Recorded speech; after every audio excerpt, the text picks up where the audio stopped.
नमस्कार दोस्तों, मैं राधिका अब्रोल दक्षिणी दिल्ली नगर निगम से निगम पार्षद। आज इस वीडियो के माध्यम से दिल्ली में जो रिसेंटली हुआ है उसके बारे में मैं आपके सामने अपनी पर्सपेक्टिव रखना चाहूँगी और पूछना चाहूँगी दिल्ली वासियों से, जो बहुत गर्व से ये कहते हैं कि उन्हें अपने मुख्यमंत्री पर गर्व है और उन्होंने अपने मुख्यमंत्री को वोट दिया, कि आज उनके वोट की कीमत क्या रखी है अरविंद केजरीवाल ने।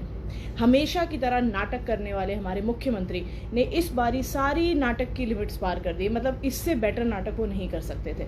सब जानते हैं कि हाल ही में आदरणीय गृह मंत्री अमित शाह जी ने दिल्ली के LNJP हॉस्पिटल में एक औचक निरीक्षण किया, यानी कि एक सडन इंस्पेक्शन के लिए वो गए, और जो उस हॉस्पिटल की स्थिति थी वो देखकर गृह मंत्री को अपने हाथ में दिल्ली की भागदौड़ लेनी पड़ी।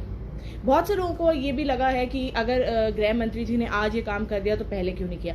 पहले इसलिए नहीं किया क्योंकि दिल्ली के मुख्यमंत्री जी का ये कहना है कि वो बहुत ही वेल ऑर्गेनाइज्ड हैं, वो दिल्ली की जनता की नीड समझते हैं, दिल्ली की जनता की नब्ज जानते हैं।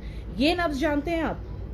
मतलब दिल्ली में लोग प्रतिदिन बीमार हो रहे हैं कोविड से, उसमें भी सबसे बड़ा योगदान मुख्यमंत्री का ही है। और उन्होंने एक IIT के हिसाब से एक उसका सोल्यूशन निकाला कि इनको होम क्वारंटाइन कर दिया जाए।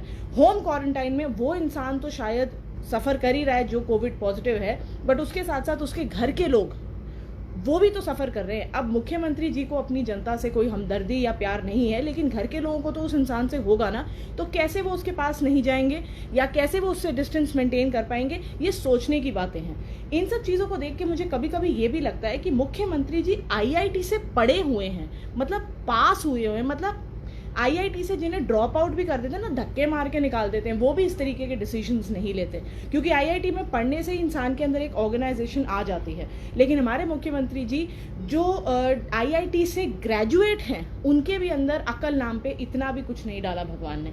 इसीलिए इसके चलते हमारे आदरणीय हमारे गृह मंत्री जी ने औचक निरीक्षण के बाद दिल्ली के अंदर केंद्र के रूल्स अप्लाई करे और कोरोना की टेस्टिंग जो पहले शायद 4500 या 5000 के आसपास थी, उसको फिलहाल 2400 कर दिया है।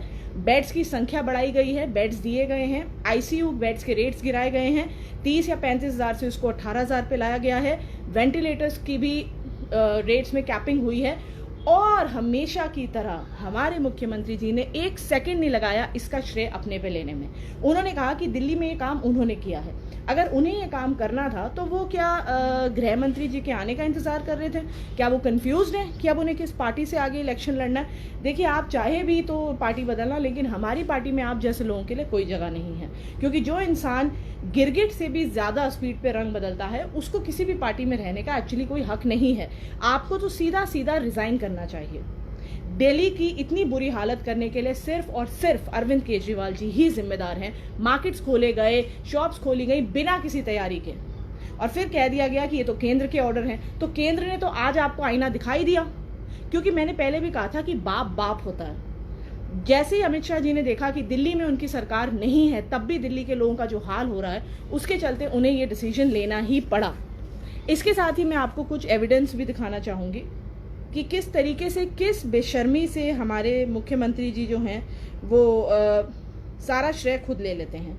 ये देखिए, मैं आपको दिखाती हूँ। ये कुछ तस्वीरें हैं जिसमें अरविंद केजरीवाल जी 5 स्टार हॉस्पिटल्स को कन्वर्ट करना चाहते हैं कोविड ट्रीटमेंट सेंटर्स में। ना तो यहाँ पे बेड्स में कोई उचित दूरी है, जैसा कि आप देख सकते हैं, और लोग भी इस बात से काफ़ी परेशान हैं क्योंकि 70-80 लोगों के लिए भी एक टॉयलेट है जो वो यूज़ कर सकते हैं। ये हमारे IIT से पढ़े हुए अरविंद केजरीवाल जी की तैयारी है। इसके अलावा ट्विटर पे ये ट्रेंड हुआ है, काम करे कोई और श्रेय कोई और ले जाए। ये इनकी पुरानी आदत है। ये सिर्फ इन्होंने केंद्र सरकार के साथ नहीं किया, जिसके नीचे हैं ये इन्होंने दक्षिणी दिल्ली नगर निगम यानी कि MCD के साथ भी किया था। जब MCD ने डेंगू के ऊपर पूरी तरीके से कंट्रोल पा लिया था, तो इन्होंने कहा था कि इन्होंने डेंगू के ऊपर कंट्रोल पाया, और इन्होंने एक इतना बड़ा पोस्टर निकाला था जिसमें एक तरफ डेंगू का मच्छर था और दूसरी तरफ अरविंद केजरीवाल जी की फोटो थी। तो हम ये नहीं समझ पे आ पाया था हमें कि इसमें से मच्छर कौन सा है। तो ये एक मेरा उसमें तब भी था।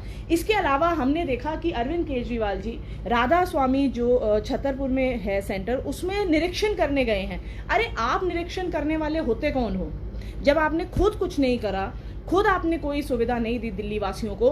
प्राइवेट हॉस्पिटलों ने दिल्ली वासियों को लूटा है इस बीमारी के समय में, और आप निरीक्षण कर रहे हैं और बता रहे हैं उन्हें रैदर कि उन्हें क्या करना चाहिए। चलिए, और इसके बाद बेशर्मी से अरविंद केजरीवाल जी ने अपने ट्विटर हैंडल पे मैं इसकी लाइट थोड़ी कम कर देती हूँ ताकि आप लोग देख सके ठीक से। ये शेयर किया है कि सारे रेट्स इन्होंने खुद कैप किए हैं। ये देखिए, ये है इनकी बेशर्मी का सबसे बड़ा सबूत। अरे जब आपको दिल्ली के लिए कुछ करना ही नहीं था तो आपने ये सब क्यों कहा कि ये मैं कर रहा हूं या ये आगे भी मैं करता रहूंगा? इन चीजों को तो आपको देखना चाहिए ना। आपके अंदर शर्म के नाम पर एक भी कोई ऐसी चीज नहीं है जो हम देख सकते हैं। आप इनका ट्विटर हैंडल चेक करें। पूरे देश ने और देखा है कि हमारे माननीय जो होम मिनिस्टर साहब हैं उन्होंने किस तरीके से आए और मिनटों में उन्होंने दिल्ली की जो भागदौड़ है वो अपने हाथ में ले ली। और उसके बाद हमारे अरविंद केजरीवाल जी ने बिना किसी शर्म के ये कह दिया कि सब कुछ उन्होंने किया है। इससे पता लगता है कि दिल्ली की जनता की तरफ हमारे मुख्यमंत्री साहब कितने ही सेंसिटिव हैं। आप लोग इस बारे में क्या कहना चाहेंगे? दिल्ली के प्राइवेट हॉस्पिटल्स में लोगों ने लाखों रुपए दिए थे कोविड के टाइम पे सिर्फ एडमिशन पाने के लिए, और आज मिनटों में उस चीज को केंद्र सरकार ने अपने हाथ में ले लिया। दोस्तों, ये एक बहुत बड़ा सबक है दिल्ली वासियों के लिए जिन्होंने अरविंद केजरीवाल को वोट किया था, कि आज अगर दिल्ली में सरकार भाजपा की होती तो क्या ये स्थिति आती?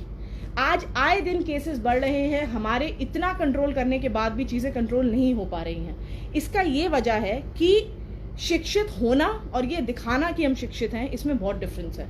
अरविंद केजरीवाल जी कहते हैं कि हमारे सरकार में पढ़े लिखे विधायक हैं और हमारे विधायक जो हैं वो पढ़ाई लिखाई को बहुत महत्व देते हैं। वो तो दिख ही गया था जब इलेक्शन हुआ था, तो मनीष सिसोदिया जी जो एजुकेशन मिनिस्टर थे वो मेरा ख्याल है 3000 वोटों से मुश्किल से जीत पाए, और जो उनके वो उग्रवादी टाइप विधायक हैं वो 80-80 हज़ार, आतंकवादी टाइप विधायक हैं वो 80-80 हज़ार वोटों से जीत पाए।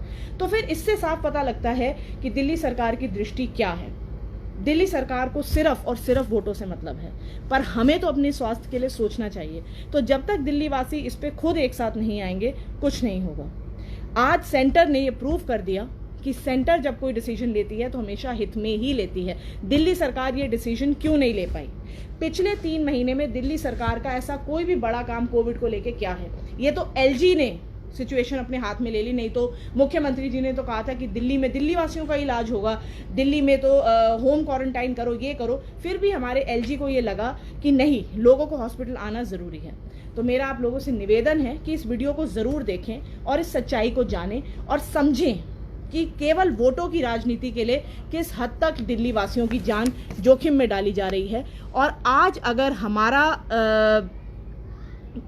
हमारे एचएम बीच में नहीं आते तो हम शायद आज भी इसी तरह से मर रहे होते, क्योंकि अब दिल्ली में टेस्टिंग का रेट बढ़ा है, रिपोर्ट्स आने का टाइम घटा है। जैसे मुख्यमंत्री जी ने अपने केस में तो आधे घंटे पौने घंटे में रिपोर्ट मंगवा ली थी, ऐसा उन्होंने दिल्ली की जनता के लिए नहीं करा, क्योंकि ऑब्वियसली फिलहाल वो जीते हुए हैं और अब उनको जो ड्रामा करना होगा वो अगली बार कर लेंगे। लेकिन मेरा मानना है दोस्तों कि जिस तरीके से इलेक्शन जीतने के लिए बिजली पानी फ्री दिया गया था, उस तरीके से कोविड के टेस्ट भी फ्री दिए जा सकते थे। आज अगर वो अपने ट्विटर पे लिख रहे हैं कि उन्होंने ये कैपिंग करी है, तो जब फंड वो मांग रहे थे तो फंड मांगने में और कैपिंग करने में आपस में कोई कोरिलेशन नहीं है।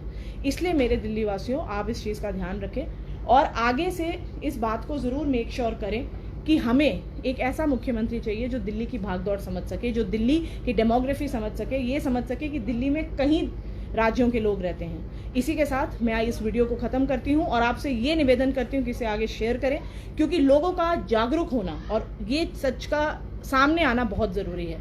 मैं दिल्ली से दक्षिणी दिल्ली से निगम पार्षद हूँ, इसलिए मेरा फ़र्ज़ बनता है कि मैं आप लोगों के बीच में अवेयरनेस लाऊं। जय हिंद, जय भारत। अपना ख्याल रखें और घर से कम बाहर निकलें, और जब आप निकलें तो मास्क के बिना ना जाएं। मास्क को अपने लिए एक हेलमेट समझे आप इस टाइम पे, जिसके बिना बाहर जाना शायद मौत को दावत देने के बराबर है। जय हिंद, जय भारत।